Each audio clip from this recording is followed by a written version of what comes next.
Go, go, go, go, go. Oh.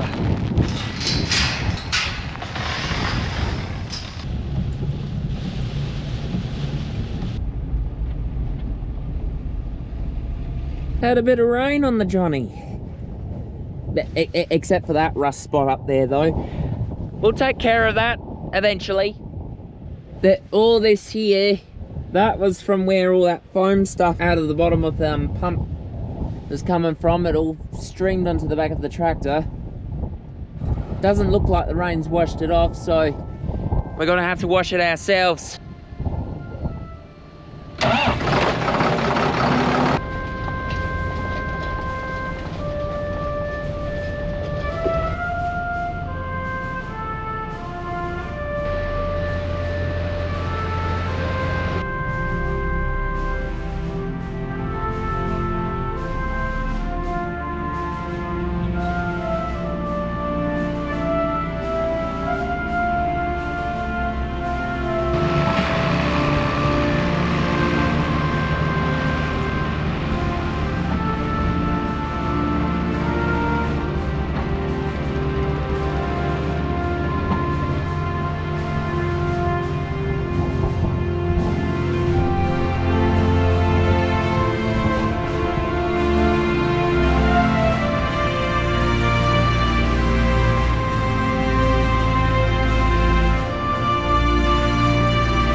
Good morning and welcome to Monday.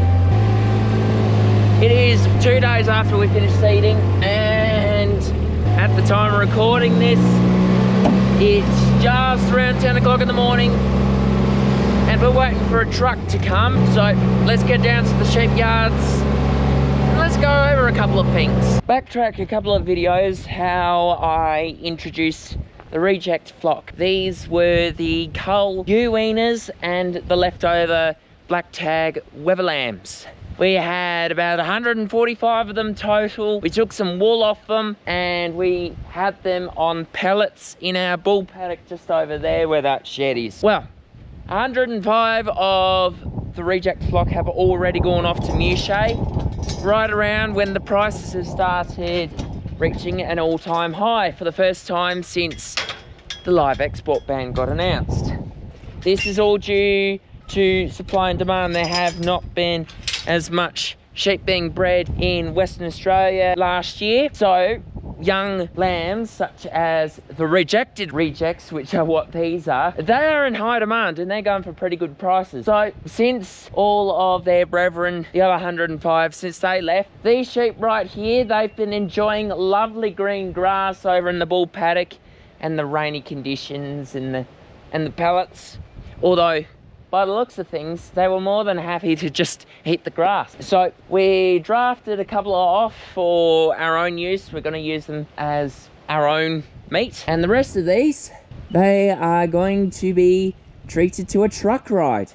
And I mean, considering the fact that around 6 months ago, these sheep right here, they were not in the greatest shape imaginable, even though we had them on hay bales. But the pellets really have done their job. And since we've had a very late break to the season, it's still raining out here in the sheep yards now. Yeah, they're doing a lot better than they were. Which brings me back to the costs of all this and the cost of pellets. Initially, it was around $7,000 for that first truckload of pellets. We since had to go get a couple of more, and that second truckload got chewed up pretty quick. And we do have about 4 bulker bags worth of pellets still sitting undercover in the shed. Now, the 105 that have gone, most of them went for about 151 bucks a head, and some of them went for about 163 bucks a head. So if we do the costs, that brings us about 16 grand off them. Okay, that sounds pretty good. But are we still making some money out of them? Well, the only way to truly find out the total cost is when we send these ones off. And the reason why I'm telling all of you this is because of all this transparency and stuff. That's the aim of this channel. This channel's aim is to not have dramas with building combines and tractors and snapping points and all that. No. This channel is about the challenges that we face farming in Western Australia on smaller sheep and a little bit of cropping operations like ours. An important part of that transparency is showing you what goes on with like the costs and the process that we go through with our sheep. We don't show all of it because oftentimes when it comes to doing sheep work, you get really into it, and as a result I have to put the GoPro down so I can have both my hands to focus on what I'm doing. I'm gonna get out of the rain because it's really starting to come down now. All right, it might have dried enough. A couple of things that we need to do before the truck comes. We just need to shunt the sprayer out of the way, and I should probably shift the Kubota out of the way as well, because we need to make sure that there's enough room for the truck to come in here, spin around and back up to here. The loading race, which we put together earlier this year. This is gonna be the first time on camera that we're actually gonna be using the loading race, because what we had to do before this was we had to bring a little red tractor over there because we had it mounted on this barrel under here initially. Dodgy loading ramps, I know, and we had to employ the tractor to lift us up. But now that we finally got this in, it's got to be so nice. So nice.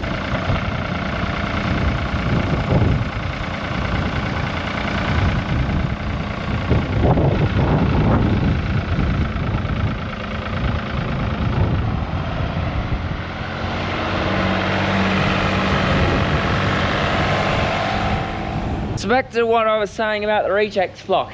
Out of a full truckload of pellets, 2 truckloads, we later swapped to the 750 kilo bags. We had about 6 of these for the second load. Behind me, these are what is left from that truckload. So the rejected rejects are gonna go on the truck today, but we're still gonna get some use out of these pellet bags, because when we go to do our tailing, when we tail the lambs, we'll wet and dry the ewes, which, if you don't know what that is, I made a video on that last year. Go watch that if you haven't already. I'll go make a remake of that when we go to tailing lambs this time. But basically, when we draft off the wet and dry ewes and see how many dry ewes in total we have, we'll put them in the same paddock as we had the reject flock. Dry ewes are going for a pretty penny at the moment as well. I do believe the highest sheep prices for dry ewes currently in West Australia is hovering around the $200 per head mark. So there's money in sheep at the moment anyway.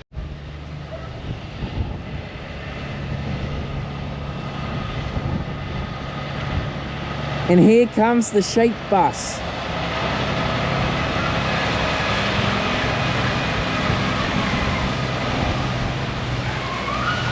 It's already got some paying passengers. What you just seen there was a Badgingarra transport truck. Because we're only sending 40 off to Muchay, our sheep are going to be sharing the truck with a bunch of other sheep picked up along the way. This is the type of thing that we do in Western Australia, where if there's not enough sheep from one farm to be loaded on the truck, then they're put in the queue with all the others, and dependent on where the truck starts, it goes from farm to farm to farm until it ends up here.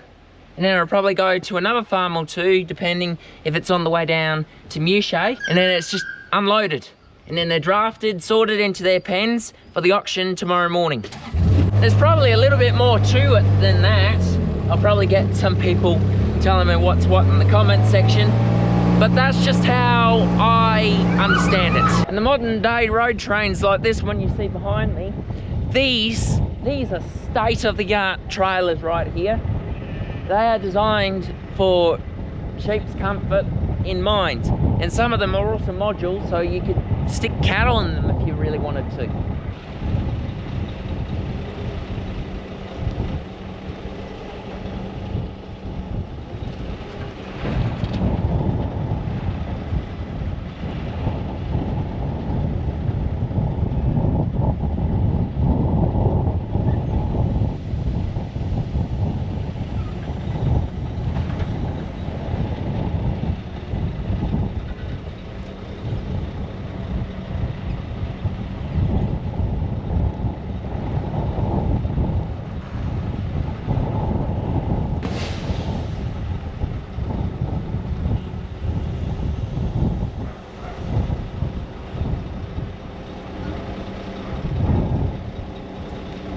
You're good, you're good, you're good, you're good, and...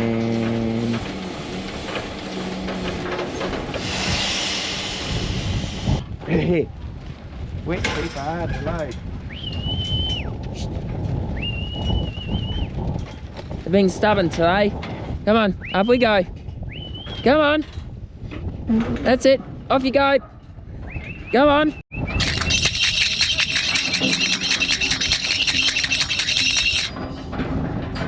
Come on. Come on. Come on, sheep. Come on. That's it. In the truck. Come on.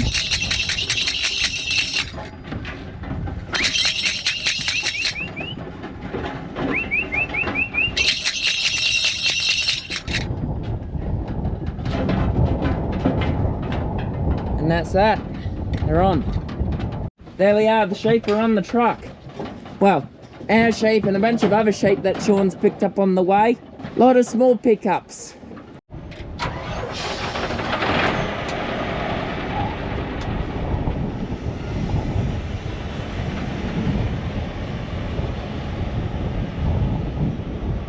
There's all the other sheep that other farmers have put on. And here's our lot. Thank you, sheep.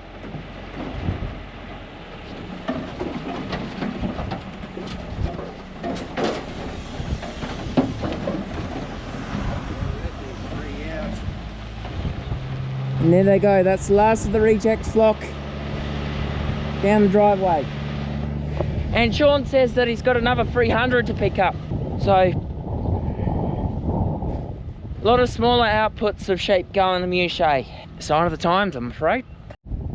And so, we got 3 left behind, Earless Eddie and 2 others. They're going to be staying here for now. They'll be still on the farm, they'll still be around. Go on, gates open. Off they go. So now we play the waiting game.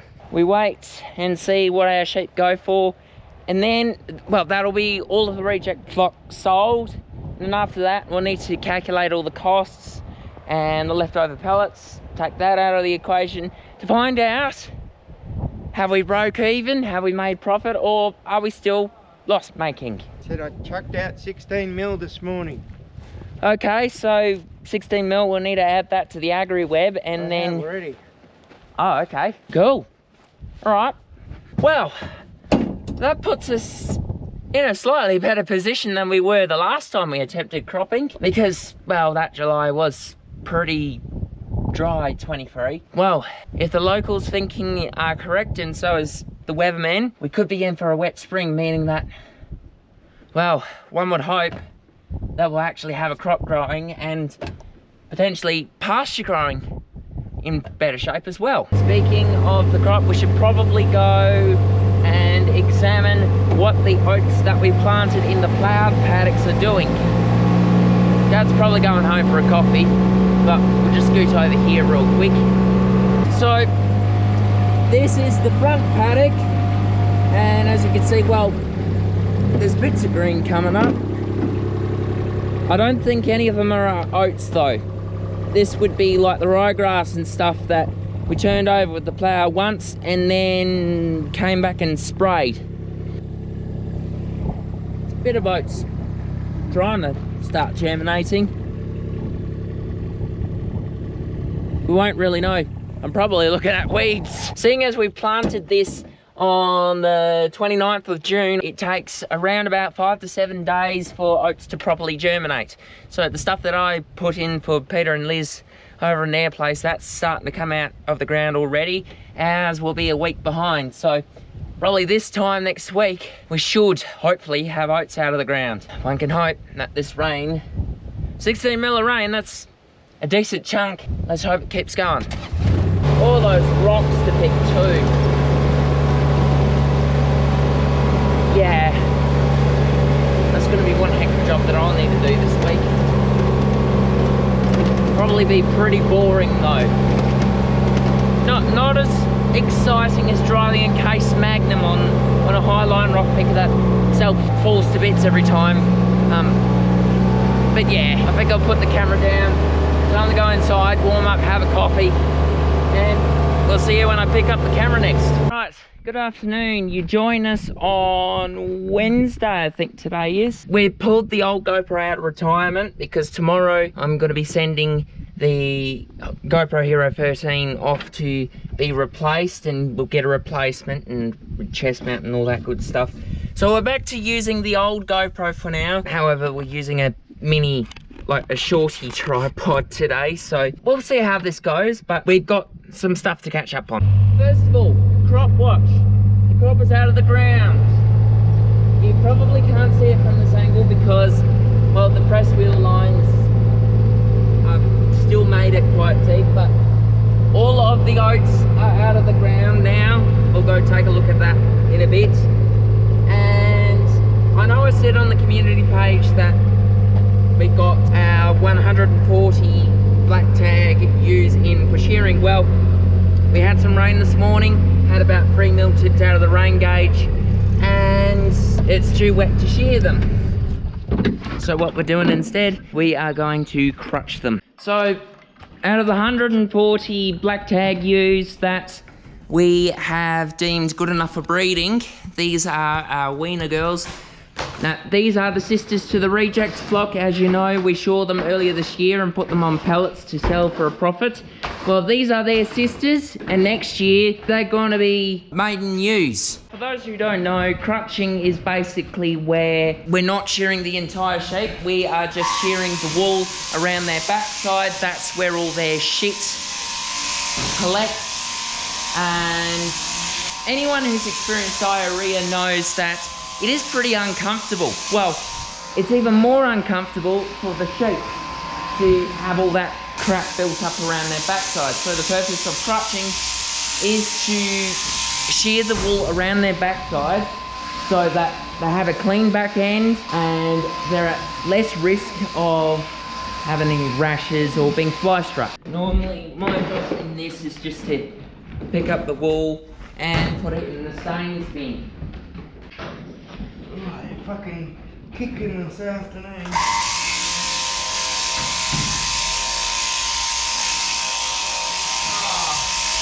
that's not cutting.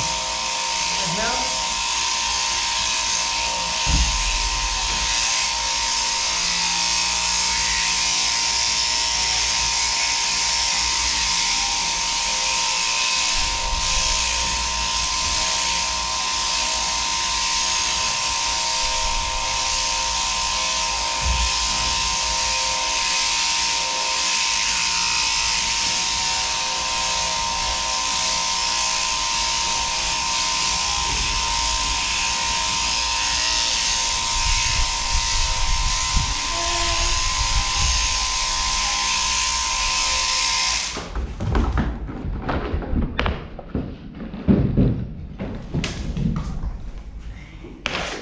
Just seen there, crutching is much quicker than shearing. So this job's only going to take us a few short hours compared to a couple of days what shearing would normally take.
that is...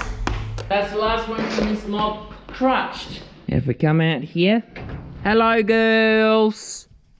You can see they're all out in the pen, all with nice clean backsides and shaved heads, ready to go back out to their paddock. So Dad and I are going back for a coffee, and then afterwards we'll take these sheep back out, and I think that'll do us for today. So if you made it to the end of this video, like, subscribe, comment down below if you like what you see. Share these videos to other people, it always helps us out. And yeah, we'll catch you later.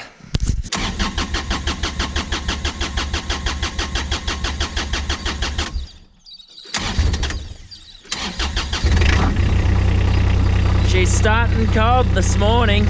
Good morning everybody, and welcome to Thursday. Today is the 17th of July. Yesterday, as you know, we crut all 140 of our Black Tag Ewes. They've since gone back out to middle paddock. And as promised, it's time for another crop watch. We'll just scoot around here real quick before we head out the paddock properly to do some more work. There's the loader with the rock picker. And over here, it's out of the ground. All of this is supposed to be our oats. Of course, in the middle of some of the runs there, you can see that we've got some ryegrass coming up. But it's coming up. Need to try and find that blocked row though, because I'm pretty sure there was one blocked row. Okay, let's see. There was a wheel here. It's right about here. This blocked row, I think it was the number 3 row, so it would have been around about here somewhere. This row right here. I think this was blocked, and it would have been blocked to somewhere along here. So, you can see over there, all that patch over there is coming up green, but there's just one row all the way along that probably hasn't come up properly. Bit late to reseed that now because it's only one row, but the rest looks to be coming up. Poking through, that's good. That's oats, that's oats. That's ryegrass, that should be dead. We sprayed that and ploughed it. But apart from that, yeah, it's coming up quite good. Been keeping a sharp eye on how the crop's been ticking along here. And Dad's gone as far as middle paddock to check the barley that we emptied out in there. That's a good indication for like how the pastures and stuff are doing as well. But we haven't checked where the actual seed crop out the west end is. We haven't checked that in a little while, so after we do the sheep work today, we're going to be going out there and checking on that. It's hospital paddock 1. We need to check on hospital paddock 2. This is the one that's behind the hair seeder where we tested the combine. It's, well, something is growing. It's taken a while to show up on this patch here because it's been compacted. This is where we had all the machines loading and stuff. But yeah, it's growing.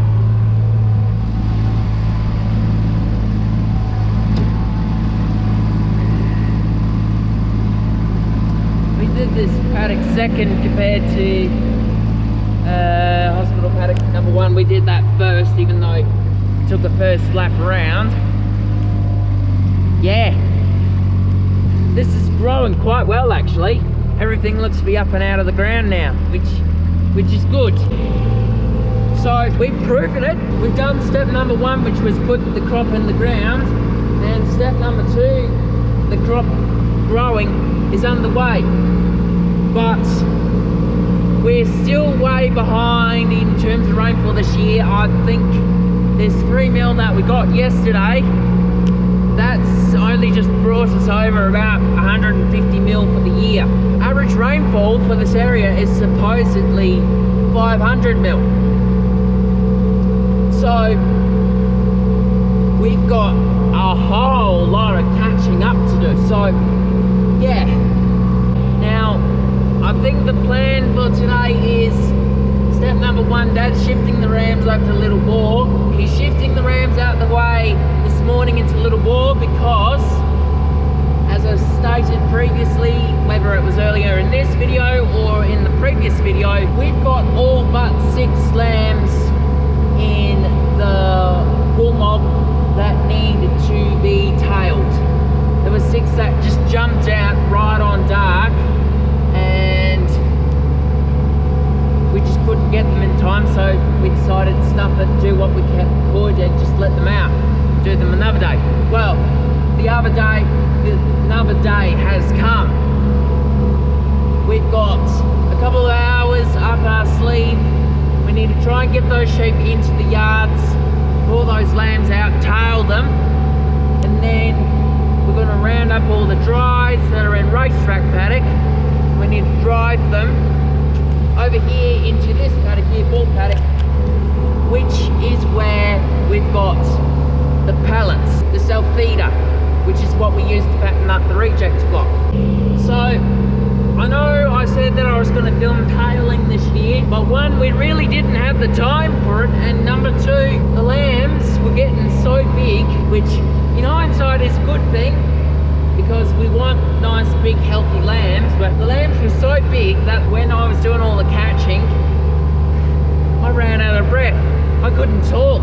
So, to save what would have been a whole lot of kicking and swearing and squirming lambs going into the cradle, yeah, that's the reason why I didn't film tailing. But for those who are new around here and actually do want to see what tailing is all about, I made a video on that last year, which I'll put in the description or in the top right hand corner of the screen. Basically, tailing in a nutshell is just where we put the tags in the ear of our lambs.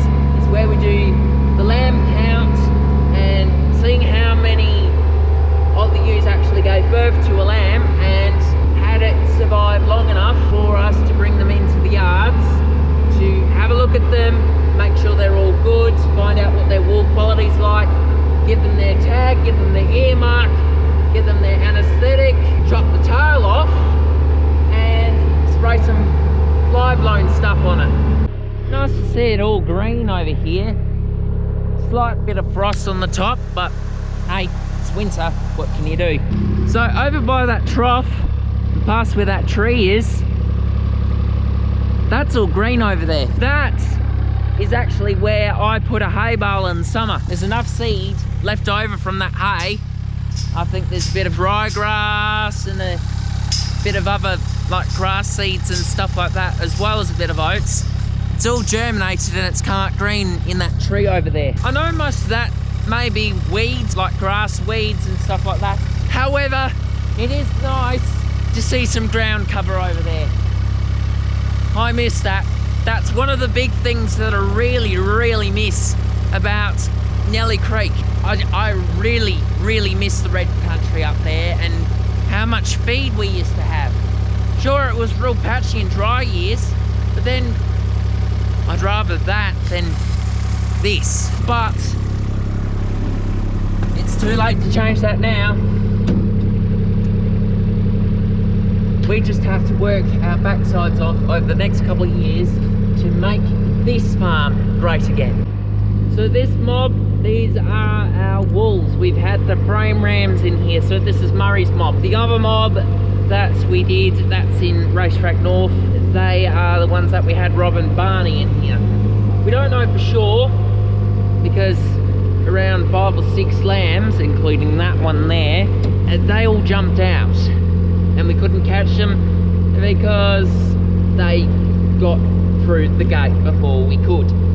They're fast. They're fast, heavy, and, well, they've got tails, so they're fugitives. One mob has 185 milky ewes, the other has around 193. If this is the 193 ewe mob, then we could be close. We'll just double check that when we get to the yards. Most of the wethers, they've still got their balls right now, even though they got the rubber rings around them.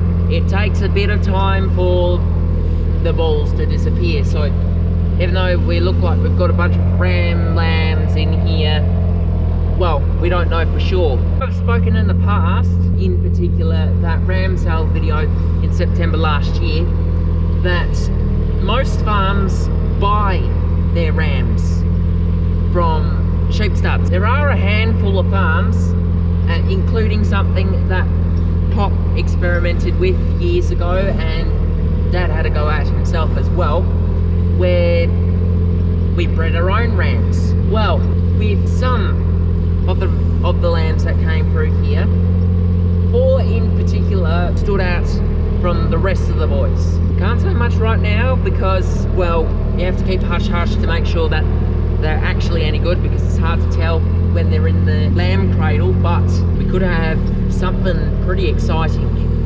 happening later down the road. See, there's one, there's a second one in there, 2 so far. I think there's at least another 3 that jumped out. See, they're not very keen.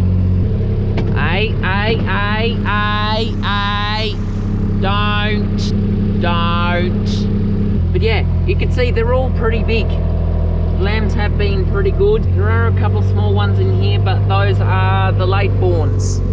Some were born in May and survived, whereas others didn't due to the dry conditions, and others were born in June, so they're still fairly little. Like that little tacker there. It's time to work Bindi Sue's magic. She only listens properly when Dad gets out of the gator. Not perfect by any means, but she's getting there. She's trying very hard.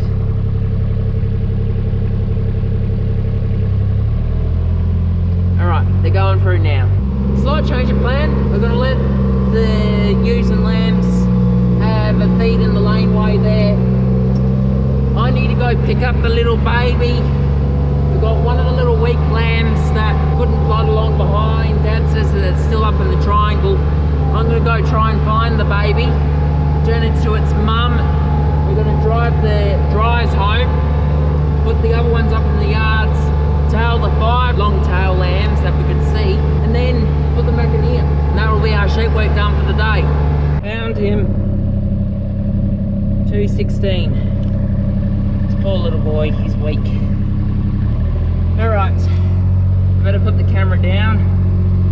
We'll go take him to his mum, and then we'll get to moving these sheep. There he goes. Off to find his mum now. He'll be alright, I hope. I hate seeing little ones on their own, especially when they're weak. Right. So we're in Boggy Ute paddock now, and Dad's gator is having issues again. It's the steering again. It's broken on that gator before, where the steering arm snapped and you couldn't steer it properly, and it would have a clunk clunk clunk clunk clunk noise. So we briefly had to use this, but now it's starting to play up again. After we only fixed it, what?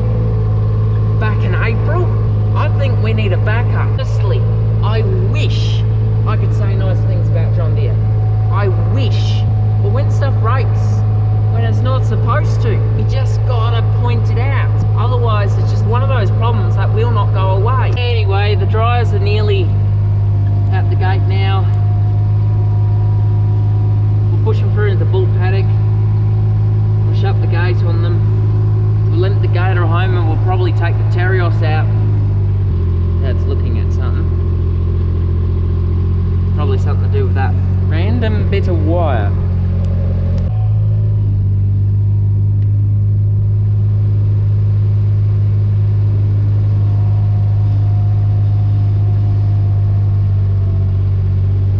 And there they are, they're going through.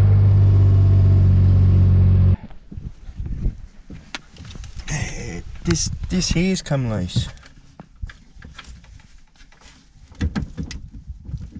And you pull it up and it grabs. So reference, this shaft here, that's the steering arm. That helps the gator's front wheels turn left and right. And if it's loose like that and it doesn't grab, then the Gator doesn't steer properly. Yeah. We've already had to replace one part of the steering on this earlier this year, but it's just one of those issues that's not going away. I don't think the old Gator ever had this issue, did it? No, it's different steering, Rick. Well, no, it didn't go as far. So. Well, it didn't have as much torque. This one's got the torque, it doesn't have the horsepower. Because this one runs on petrol. The one that came before this, which is still sitting in retirement in the shed, that one's a diesel like the Kubota, but this one's a petrol. So, completely different design from the 855D. You would have thought John Deere would have standardised by now, but according to John Deere, nothing runs like a non-standardised Deere. Mind you, I'm trying hard not to be biased against any particular brand. This is purely just based on the actual machines that we're working with, and when they break down, these experiences influence how we view the manufacturer. In this instance, John Deere. Mind you, my Kubota has issues too. Okay, I like my Kubota. This X1120D has been loyal to me over the past 5 years, and I wouldn't trade it for anything. I love my Kubota, but she's slow. She's slow, she doesn't have the torque, but she does have the horsepower and the pulling capacity. But she also has this issue where if you turn the lights on and try to start off, she's not doing it right now, but on the odd occasion you'll get a squeal from her. That's actually the alternator belt rubbing on something.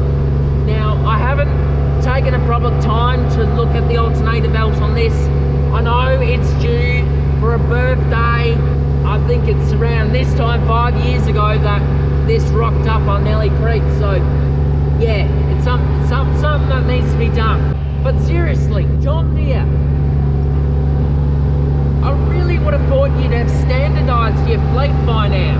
All these unstandardised parts, it's really, really frustrating. Okay, sure, you might do that for the tractor side of things, but for the side-by-sides, you would have thought they'd have standardised it all by now, but the 7810 is proof that no, that thing has 15 different types of motors that you can get in the one tractor, 2 different styles, 4 different gearboxes, and 2 different bloody dashboards. It's ridiculous. Quite funny to think about, because for those who don't know, part of my time beyond like filming these videos and stuff, part of my time is spent dabbling in my hobbies, one of which happens to be railways. It's quite funny to think that 100 years ago, in 1925, the Great Western Railway in the UK had more standardisation than the manufacturer of that tractor. Instead, of course, agriculture and railways are 2 completely different kettles of fish. And oftentimes the companies on the railways happen to be the ones building, maintaining and overhauling the trains themselves. Meanwhile, the manufacturers in the ag industry, they're just the ones selling it to the farmers, with, well, only really the corporate farms you'd find would have a lot of money enough to standardise their fleet. Meanwhile, you get us small sheep and wheat farms like us that have completely different models of machinery, because we like to switch things up. We just buy the thing that does the job, and if the thing's good, it stays. If not, then we swap it for something else. Even though this Gator is a petrol, and we only got it in about 2023, so it's only about 3 or 4 years old this year. I think it's about 3 years old. It's had more breakdowns than, well, I haven't visited these 2 in quite a while, because the Red Ford still needs a new battery, but this is the old Gator. Gator Mark I. This is the one that came before the new one that's sitting outside the workshop. This one's a diesel, and, well, you could tell that it has a completely different design to the 835E. I think they do make one that is similar in style to this, but it's slightly larger and different model. Dad went with the 835E because he thought that it'd be good for the sand country, because petrol, more torque, more speed. more speed is key for sheep. But with the Gator, for the first 3 years, comparing to the new one, this one was solid. It did the job. All we ever needed to do was replace an alternator belt or two just to make sure that it worked. And the rest of the time, you could throw this thing in any situation and it would bounce back gladly. Until, of course, the abuse that comes with sheepwork finally caught up to this a couple of years ago. For those wondering why I always compare the new one to this one, is because, well, even though they're like cheese and chalk, we need something that's reliable. And while this one hasn't moved for 2 years, I think it only started up once last year. This one, despite the gearbox having issues, we still need to find the time to find out what actually is going on with the gearbox. Apart from that, and apart from the belts going, this has still been pretty reliable. And quite honestly, I miss having this in regular working use. And while we did have some people try and buy it off us, well, the current plan is for this for right now. It's just going to stay where it is alongside the Red Ford. The Red Ford needs a new battery. Last time I tried to start it up, it literally farted at me. The battery did. The Gator, potentially down the road, if we can find out what exactly is going on with the gearbox, whether it's just a $30 part or whether it needs a brand new gearbox in this, we might bring this back to life yet. We might just do that and have this as backup in case the other two fail. I suppose you could say the Red Ford, well, I want to do some stuff to the Red Ford to make it air and veil proof as well, because currently these are road tyres, they're no good in the sand. Last time I took it beyond the gateway into Boggy Ute Paddock. The Boggy Ute Paddock was named after this ute because this ute got bogged in it. In other words, basically the Red Ford needs a new battery, it needs a water hose fixed because that thing's been leaking for well over 15 years, it needs to be fixed. And we need to get some sandproof tyres for this, which we'll get to eventually. It's just a matter of making sure that the time and funding window are aligned. That date does come. What will the Red Ford be used for? Well, it will probably come out in winter a bit more. Not necessarily in summer, because summer, even the Nissan and the Land Cruiser get bogged in summer. These utes cannot, no. The sand in summer on this farm is like beach sand. You can't really do much with that. But basically, the Red Ford will do what the Terios does. Sit outside the house half the time, or sit in this nice comfortable shed with dust all over it. She squeaks a little bit. Squeaks a little bit. And then when I put my foot down with the camera on, she doesn't.